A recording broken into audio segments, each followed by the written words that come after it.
আসসালামু আলাইকুম রহমতুল্লাহি ওয়া বারাকাতুহু। সুন্নত মসজিদে পড়লে কি নেকি বেশি? বাহিরে সবাই নামাজি কালামি পরিচিতি পছন্দ করে, কিন্তু ঘরের পরিবেশ নিয়ে বড় উদাসীন।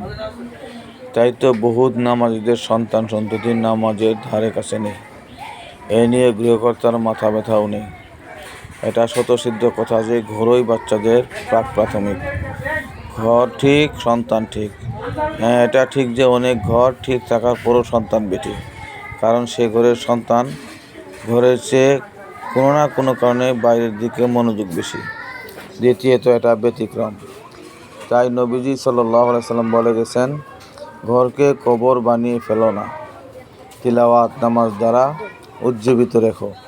এমনকি নবীজি সাল্লাল্লাহু আলাইহি ওয়াসাল্লাম ফরজ যেহেতু মসজিদে জামাতের সাথে পড়তে হয়, তাই মসজিদে পড়তেন। ফরজ ব্যতীত বাকি নামাজ, যেমন আগে পড়ে সুন্নত নামাজ সহ অন্য নফল নামাজ ঘরে পড়তেন, যেন বাচ্চারা দেখে দেখে শিখে নিতে পারে। আমরা তো সুন্নত কেন, তাহাজ্জুদ, ইশরাক, আওয়াবিন সহ সালাতুল হাজত পর্যন্ত মসজিদে পড়ার চেষ্টা করি, যেন লোকে বুজুর্গ বলে।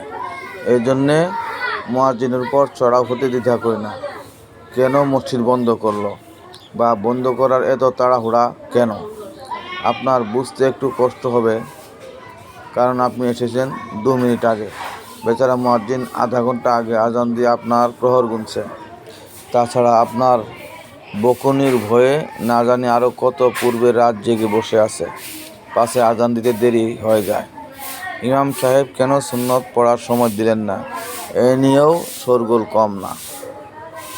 অথচ নবী সাল্লাল্লাহু আলাইহি সাল্লামের কথা ও আমল দ্বারা এটা স্পষ্ট যে সুন্নত মসজিদে পড়ার চেয়ে ঘরে পড়া উত্তম।